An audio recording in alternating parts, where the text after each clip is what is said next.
Hello friends, welcome back to our YouTube channel ज्ञान का पिटारा। तो हमने पिछली वीडियो में पढ़ा था कि कैलेंडर के जो बेसिक टॉपिक्स होते हैं वो क्या होते हैं। तो मैं एक बार आपको कैलेंडर के सारे बेसिक टॉपिक्स रिवाइज करवा देता हूँ या फिर रिकॉल करवा देता हूँ, मतलब दोबारा बता देता हूँ फटाफट से क्या होते हैं। तो सबसे पहले हमने पढ़ा था कि ऑड डेज क्या होते हैं। ऑड डेज वो होते हैं जो रिमेनिंग डेज होते हैं जब हम किसी गिवन इंटरवल को 7 से डिवाइड करते हैं, तो उसके बाद जो बच जाता है वो हमारा ऑड डेज होता है। ठीक हो गया। ऑर्डिनरी ईयर क्या होता है? ऑर्डिनरी ईयर नॉर्मल ईयर जिसमें 365 डेज होते हैं, मतलब कि एक ऑड डे होता है उस ईयर में। और लीप ईयर क्या होता है? लीप ईयर जिसमें 366 डेज होते हैं और उसमें 2 ऑड डेज होते हैं। ये हमको कैसे पता चला? जब हमने 365 और 366 को 7 से डिवाइड किया, उसके बाद जो हमारा रिमाइंडर बचा था वो ही हमारे ऑड डेज होते हैं। और अगर जिसको इनके बारे में अच्छे से जानना है तो वो एक बार जाके पुरानी जो हमारे इससे पहले वाली वीडियो है उसको देख सकता है अच्छे से। फिर उसके बाद ये हम जो क्वेश्चन सॉल्व करने वाले हैं जो एग्जाम बेसिस से बहुत ज़्यादा इंपॉर्टेंट हैं उनको हम सॉल्व करेंगे अब। तो ठीक हो गया। फिर उसके बाद हमने पढ़ा कि लीप ईयर को हम कैसे पहचानेंगे। एवरी ईयर डिविजिबल बाय 4, मतलब हर दिया गया साल जो 4 से भाग होता हो, मतलब 4 से डिवाइड होता हो, तो वो साल हमारा लीप ईयर होता है। और हर लीप ईयर 4 साल के गैप में आता है। और वहीं सेंचुरी ईयर्स, मतलब कि 100 साल, 2 साल, 300 साल, 400 साल, इनको हम कैसे पहचानेंगे? इन सालों को हम ऐसे पहचानेंगे जब वो 400 से डिवाइड होगा, ठीक है, तब हम कहेंगे कि वो एक लीप ईयर है। तो और एक सेंचुरी मतलब एक शतक ईयर में हमारे 5 और डेज होते हैं, 200 साल में 3 और डेज होते हैं, और 300 साल में 1 और डेज होता है, जबकि 400 साल में सिर्फ एक भी और डे नहीं होता है, 0 डेज होते हैं। तो क्योंकि इसका मतलब ये है कि हर 400 साल बाद एक लीप ईयर आता है सेंचुरी के टर्म में, और उनके टर्म में हर 4 साल बाद हमारा एक लीप ईयर आता है। तो मैं आपको जल्दी से एक छोटा सा टॉपिक और बता देता हूँ कि जब हम ऑड डेज कह रहे हैं 1, 2, 3, 4, 5, 6, 7, क्योंकि हफ्ते में तो हमारे इतने ही दिन होते हैं ना, तो हम इनको क्या कहेंगे? जो हमारा पहला दिन होता है वो होता है मंडे, दूसरा दिन होता है ट्यूसडे, तीसरा दिन होता है वेडनेसडे, चौथा दिन होता है थर्सडे, फिर फ्राइडे, फिर सैटरडे, फिर संडे। सैटरडे और संडे हमारे वीकेंड डेज होते हैं। तो 6, 7 को सैटरडे संडे होता है, और हमारा जो वीक स्टार्ट होता है वो मंडे से होता है। अगर हम कहेंगे कि यार इसमें 5 और डेज हैं, तो मतलब Monday, Tuesday, Wednesday, Thursday, Friday तक गिनेंगे बस। ठीक है। अगर कहीं पर आया कि एक और डे बच रहा है तो उस दिन क्या होगा? हमारा मंडे होगा। कहीं पर 2 और डेज आ रहे हैं तो वहाँ पर क्या होगा? हमारा ट्यूसडे होगा। तो चलिए अब हम क्वेश्चन को सॉल्व करना शुरू करते हैं। ठीक हो गया। तो अब हम यहाँ पर पहला क्वेश्चन है हमारा, ये सब एग्जाम में आए हुए क्वेश्चन हैं। ये है which day was on 26 Jain 1950, 26 जनवरी 1950। सबको पता होगा इस दिन क्या होता है। इस दिन हमारे देश का रिपब्लिक रिपब्लिक डे सेलिब्रेट किया जाता है 26 जनवरी को। और 26 जनवरी 1950 को हमारा देश पूर्ण रूप से मतलब कंप्लीटली रिपब्लिक हो गया था। ठीक हो गया। अब हम ज़्यादा वो जनरल नॉलेज में नहीं जाते हैं, हम इसको शुरू करते हैं रीजनिंग को। अब हम हमको पहले करेंगे 1950 साल है, तो 1950 में 50वां साल तो हम हटा देंगे क्योंकि 26 नया साल है वो। हम 1949 तक गिनेंगे पहले। अब यहाँ पर लिखेंगे पहले 1949। ठीक हो गया। सबसे पहले सिंपल से हमने लिख दिया 1949। फिर इसको हम तोड़ेंगे।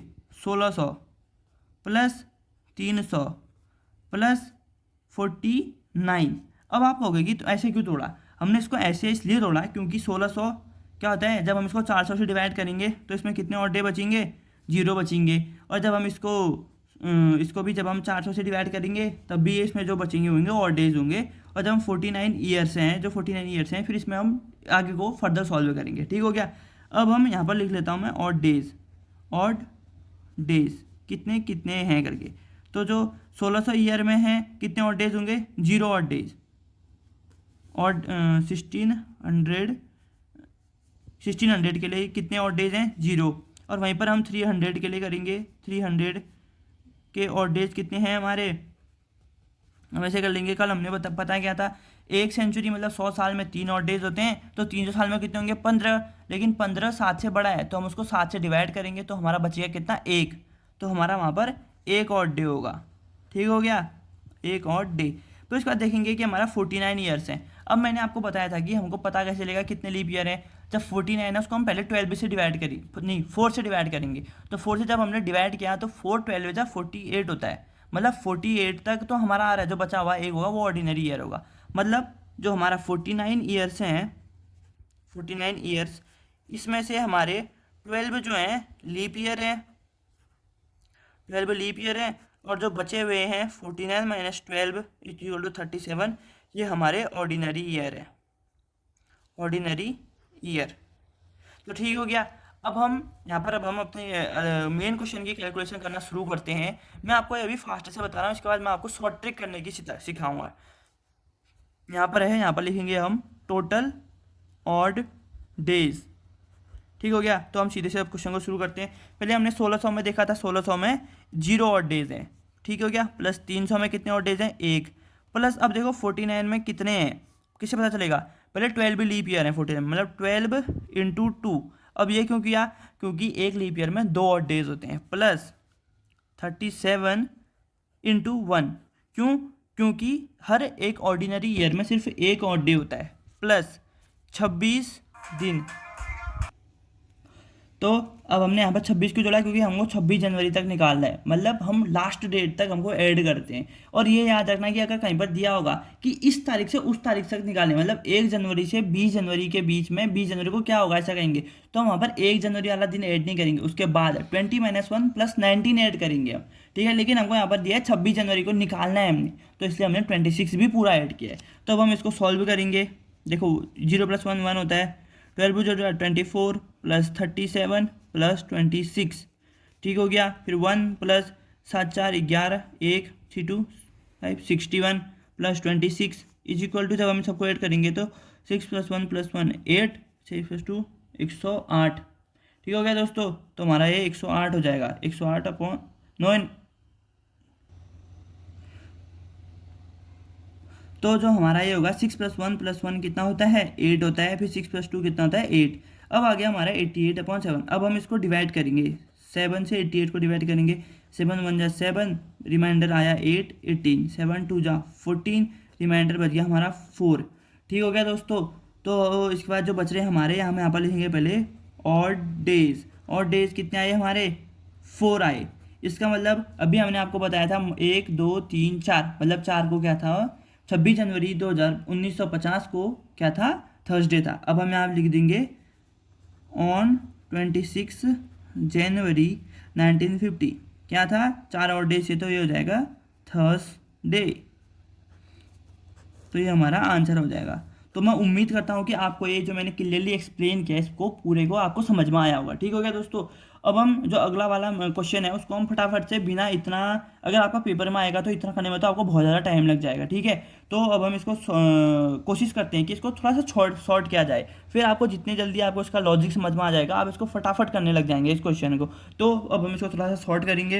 अब हम सीधे से करेंगे 1991 लिख लेते हैं। हमको क्या बताना है कि 17 अप्रैल 1991 को क्या था। ठीक है, क्या था। अब हम पहले ये ईयर जो है 1991 वाले को अलग रख देंगे, क्योंकि 17 अप्रैल 1991 में ही होगा, तो हम बचे हुए ईयर्स का निकालेंगे।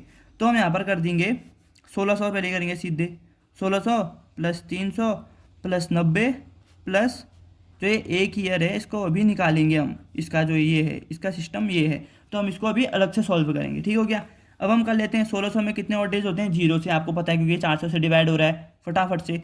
और जो 300 है इसमें कितने और डेज होते हैं, 1 होते हैं, क्योंकि 100 में 5 होते हैं, तो 300 में कितने होंगे, 15, 7 से डिवाइड किया, बचा कितना, 1, तो हमारे और डेज कितने होंगे, 1। प्लस अब देखो ये 90 का फिर से आ गया, फिर जब हम 4 से इसको डिवाइड करेंगे तो हमारा 422 जो होता है 88। ठीक हो गया। तो हम इसको 22 लिख देंगे लीप ईयर इंटू 2, क्योंकि एक लीप ईयर में 2 और डेज होते हैं। और फिर इसके बाद बचे 90 में से 22 माइनस करोगे कितना बचेगा आपका, 68 बच जाएगा। 68 इंटू 1, क्योंकि एक ऑर्डिनरी ईयर में सिर्फ 1 वो होता है, ऑड डे होता है। अब प्लस करेंगे, देखो अब 17 अप्रैल कहाँ गया है, मतलब हमको यहाँ पर जनवरी के टोटल दिन जोड़ेंगे, प्लस फरवरी के भी टोटल दिन जोड़ेंगे, प्लस मार्च के भी टोटल दिन जोड़ेंगे, प्लस अप्रैल के सिर्फ 17 दिन जोड़ेंगे। ठीक है, क्योंकि हमको 17 तक निकालना है। जनवरी में कितने होते हैं, 31, प्लस फरवरी में कितने होते हैं, 1991 ऑड ईयर नहीं है हमारा, क्योंकि जब हम उसको 4 से डिवाइड करेंगे तो डिवाइड नहीं होगा वो, इसलिए अब ये लीप ईयर नहीं होगा, इसमें सिर्फ 28 डेज होंगे। प्लस मार्च में कितने होते हैं, 31, प्लस अप्रैल में 17। अब हम इन सबको ऐड कर देंगे फटाफट, 0 + 1 44 प्लस 68। ठीक हो गया, प्लस 31 प्लस इन सबको भी ऐड कर लेते हैं, 8 + 1 9, 3 2 + 5, ये हो जाएगा 17। तब हम इसको सबको ऐड करेंगे, 1 प्लस 8 21 10 11 112 प्लस 9 7 16 17 7 1 कैरी 5 6 6 3 9 10। तो ये हो जाएंगे हमारे टोटल डेज आए। अब टोटल डेज इन सबको दोबारा सेट करेंगे 7 8 9 10 0 1 कैरी बचा हमारा 0 + 1 1 प्लस कैरी 1 था 2 तो 1 1 2 2 हो जाएगा। तो हमारे टोटल जो दिन बच रहे हैं वो हमारे बच रहे हैं 220। ठीक है 220 ऑड डेज आ रहे हैं हमारे टोटल। तो यहाँ पर लिखेंगे पहले हम ऑड डेज इक्वल टू आ रहे हैं 220। अब हम इसको 7 से डिवाइड करेंगे तो हमारे पास करेक्ट ऑड डेज आएंगे क्योंकि 220 बहुत बड़ा है। अब कहाँ कब तक गिने रहोगे 7 फिर दोबारा से 8 9 10 11 12 13 ऐसे करके तो हमको बहुत ज़्यादा टाइम लग जाएगा। तो हम इसको सब सिंपल करने के लिए 220 को हम 7 से डिवाइड कर लेते हैं। तो जब हम इसको 7 से डिवाइड करेंगे 7 3 जा 21 0 बचिया 10 7 1 जा 7 हमारा रिमाइंडर बचा 3। मतलब जो हमारे ऑड डेज हैं टोटल वो कितने हो गए 3।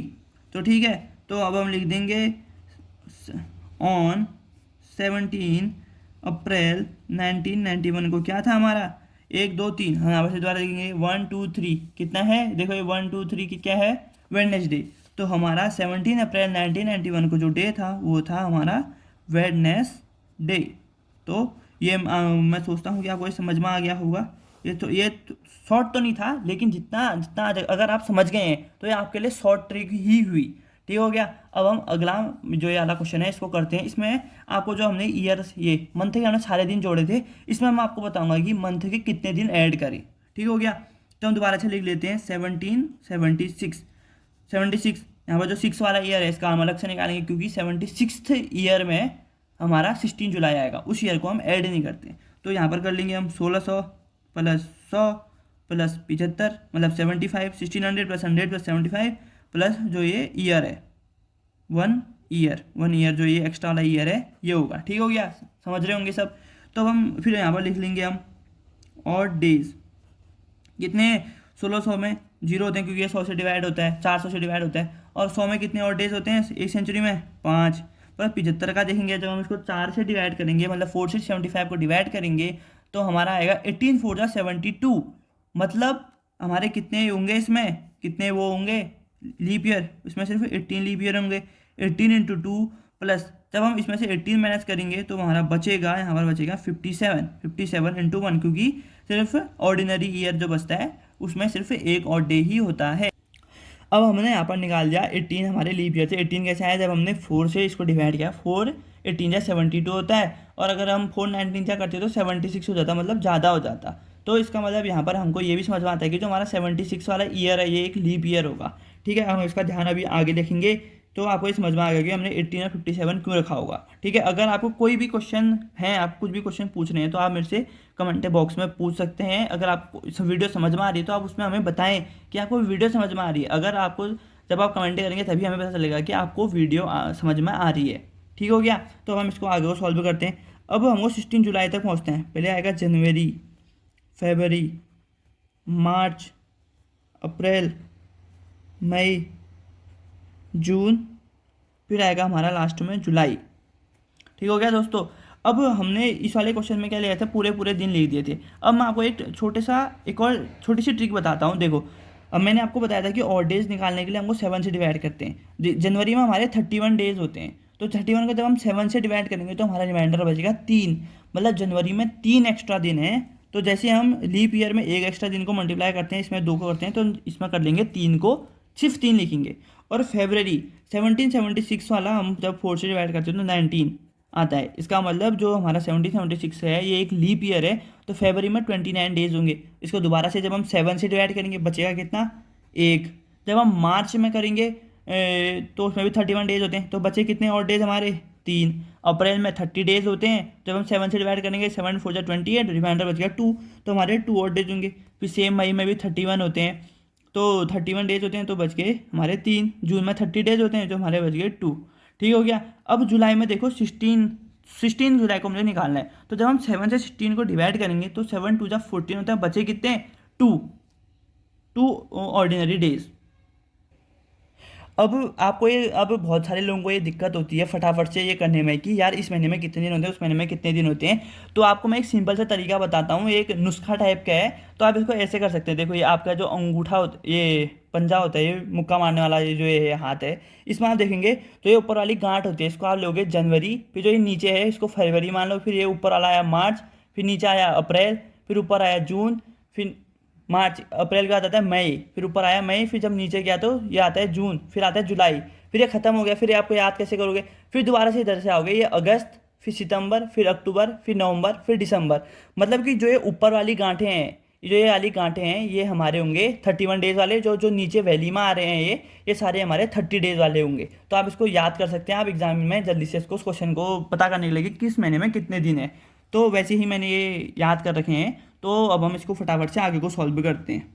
तो अब 0 + 5 कितना है, 5 प्लस 18 2 जा 36 प्लस 57 प्लस, अब हम इन सबको ऐड कर लेंगे, 3 + 1 कितना होता है, ये सब हम इनको ऐड कर लेंगे, 3 + 1 4, 4 + 3 7, 7 + 2 9, 9 + 3 12, 12 + 2 14, 14 + 2 16, हमारा यहाँ पर आएगा 16। तो हमारा ये आया 16। तो अब हम इन सबको भी ऐड करेंगे, 5 + 16 प्लस 7 6 7 C + 6 13 3 1 कैरी, 5 + 3 8, ये हो जाएगा 93। तो जब इन सबको ऐड करेंगे तो 6 + 3 9 + 5 14 का 4 1 कैरी, 9 + 1 10 11। तो हमारे जो टोटल डेज आए, ऑड डेज आए हैं, वो 114 है। तो अब हम जब हमको एग्जैक्ट जो ऑड डेज निकालने हैं वो हम कैसे निकालेंगे, आपको सबको पता है। अब हम 7 से इसको डिवाइड करेंगे, 114 का जब डिवाइड करेंगे, 7 1 जा 7, ये आ गया 4, बचे हमारे 44, 7 6 जा 42, माइनस करेंगे तो हमारा 2 रिमाइंडर बच गया। तो हमारे होंगे exact odd days, exact odd days. तो हमारे एग्जैक्ट ऑड डेज कितने हैं, बचे 2 बचे, ठीक है। तो हम लिख सकते हैं यहाँ पर 16 जुलाई को क्या था, ऑन 16 जुलाई 1776 को था हमारा क्या था। अब यहाँ से आप पता कर सकते हो, 2 हैं तो हमने क्या किया था, एक को मंडे होता है, 2 को ट्यूसडे, तो हम यहाँ पर लिख लेंगे, तब ये था ट्यूसडे। तो उम्मीद करता हूँ कि आपको ये आंसर समझ में आया होगा। तो हम कुछ और क्वेश्चन हैं, हम उनको भी फटाफट से सॉल्व कर लेते हैं। तो अब हमने पढ़ा, क्या कहते हैं कि हमने ये देखे कि कौन से डे में क्या होता है, हमको ये सबको निकालना आ गया होगा। मैं उम्मीद करता हूँ अब अगर पेपर में आता था फटाफट से, जैसे 2 आया तो सीधे कर सकते हो, ट्यूजडे टिक कर दो, सही सही हो जाएगा आपका। जो मैंने ट्रिक बताई है आप इसको यूज कर सकते हो, मैंने थोड़ा एक्सप्लेन करके बताया ताकि आपको अच्छे से समझ में आए। अगर आपको समझ में आ गए तो आप ऐसे क्वेश्चन को फटाफट से कर सकते हो, ठीक हो गया। अब हम सॉल्व करेंगे, इसमें पेपर में इस टाइप के क्वेश्चन भी आ सकते हैं कि जो 2009 का कैलेंडर है वो किस आने वाले किस साल में वो होगा, क्या कहते हैं कि सेम होगा, ऐसा कैलेंडर किस साल के जैसे सेम होगा। वैसे ही अब हम यहाँ पर निकालेंगे। तो अब हम इसको सॉल्व करना शुरू करते हैं। तो अब हम अगर हम मान लेते हैं जैसे 1 जनवरी 2009 को हम मान लेते हैं कि अगर मंडे है, ये हम मान लेते हैं, हमें एग्जैक्ट पता नहीं है, हम बस ये मान रहे हैं। अगर आप कैलेंडर चेक करोगे तो हो सकता है कुछ और दिन भी हो, बस ये मैं एक क्वेश्चन है तो मैं आपको एक लेट करके समझा रहा हूँ कि लेट ऑन 1 जनवरी को ये था, ठीक हो गया। तो हम अगर 2009 को मंडे था तो हम वाला इस ऐसे ईयर निकालेंगे जिसमें जो पहला दिन होगा वो मंडे ही होगा, ठीक हो गया। अब हम यहाँ से इसको ऐड अप करते जाएंगे तो हम इसको सॉल्व करते हुए चलते हैं आगे को, ठीक हो गया। अब हम पहले लिखेंगे यहाँ पर 2009, 2010, 2011, 2012, 2013। पहले हम इतने ही ईयर से लिखते हैं कि मतलब हम देखते हैं कि किसमें कितने और डेज हैं। 2009 में कितने और डेज होंगे, ये लीप ईयर तो नहीं है क्योंकि 4 से डिवाइड नहीं हो रहा है, तो ये लीप ईयर नहीं है, तो मतलब इसमें सिर्फ एक और डे होगा। 2010 ये भी 4 से डिवाइड नहीं हो रहा है, 10 10 ये, तो ये भी लीप ईयर नहीं है, मतलब इसमें भी 1 डे होगा ऑड। 2011 ये भी 4 से डिवाइड नहीं हो रहा था, इसमें भी ऑड डे सिर्फ 1 ही होगा। और 2012 है, इसमें साफ पता चल रहा है कि ये 4 से डिवाइड हो रहा है, तो इसमें कितने और डेज होंगे, हमारे 2 और डेज होंगे। और 2013 में भी एक ही और डेज होगा, देखो 1 2 3 4 5 6 हो रहा है, तो जब 6 से डिवाइड करेंगे कम हो रहा है। मतलब जब हमको निकालना है कि 2009 का जो सेम ईयर है वो अगला कौन सा ईयर होगा, तो वहाँ पर जब हम करेंगे तो हमारा जो आना चाहिए 1 आना चाहिए, डिवाइड करके मतलब सब माइनस करके 1 आना चाहिए 2009 के जैसा सेम, क्योंकि इसमें 1 डे है तो उसमें भी जब हम डिवाइड करेंगे 7 से तो उसमें 1 आना चाहिए। तो हम देखते हैं कि 2014 में कितने और डेज होते हैं। 2014 एक सिंपल ईयर है तो इसमें भी 1 होगा। और 2015 फिर देखेंगे तो इसमें भी होगा 1 और डेज होंगे, तो 1 2 3 4 5 6 7 8। जब हम 8 को 7 से डिवाइड करेंगे तो हमारा रिमाइंडर कितना आएगा 1, तो 1 कितना होता है मंडे, तो हमारा 1 जनवरी 2015 को भी क्या होगा मंडे। तो यहाँ से हमारा ये क्वेश्चन सॉल्व हो जाता है। तो हम यहाँ पर लिखेंगे पहले और डेज कितने हैं, 8 हैं, इसको 7 से डिवाइड करेगा कितने हमारा 1 और डे। तो 2009 ईयर विल रिपीट इन 2015। तो अब आपको पता चल गया होगा कि जो 2000 वाला ईयर है, 2009 वाला ईयर है, वो 2015 में खुद को रिपीट करेगा। ठीक हो गया। इस टाइप के भी क्वेश्चन आते हैं कि इसमें दे देगा, क्या कहते हैं कि ये क्वेश्चन दे देगा, वो कह देगा कि 2008 का जो ईयर है वो रिपीट कब होगा, आपको जो ऑप्शन दे देगा, 3-4 ऑप्शन दे देगा, तो आप सॉल्व करके बता सकते हैं। ठीक है। अब एक क्वेश्चन और है, इस टाइप का भी क्वेश्चन आ सकता है। Prove that the calendar for the year 2003 will serve for the year 2014। और जो हिंदी वाले में उनको ये क्वेश्चन समझा दूं कि हमें ये सिद्ध करना है कि जो 2003 का जो कैलेंडर होगा वो बिल्कुल 2014 के बराबर होगा। तो अब हम यहाँ से इसको आगे को सॉल्व करना शुरू करते हैं। तो सबसे पहले हम 2003 से 2014 तक सारे लिख लेते हैं। 3, 4, 5, 6, 7, 8, 9, 10, 11, 12, 13, 14। ठीक हो गया दोस्तों। हम मान लेते हैं कि अगर हम मान लेते हैं लेट ऑन 1 जनवरी 2003, हम यहाँ पर भी मान लेते हैं कि 1 तारीख को मंडे था। ये हम सिर्फ मान रहे हैं, असली में नहीं होगा। अगर आप कैलेंडर चेक करेंगे कुछ और हो सकता है। मैं आपको बस ये समझाने के लिए बता रहा हूँ कि अगर मान लेते हैं कि 1 तारीख को मंडे था, तो 2003 में कितने होंगे, 2003 4 से डिवाइड नहीं होता है, जो 4 से डिवाइड होंगे वो लीप ईयर होंगे। मतलब ये एक लीप ईयर है, ये एक लीप ईयर होगा, फिर ये 8 वाला लीप ईयर होगा, फिर ये 12 वाला लीप ईयर होगा। ठीक हो गया। तो 2000 यहाँ पर लिखेंगे हम और डेज।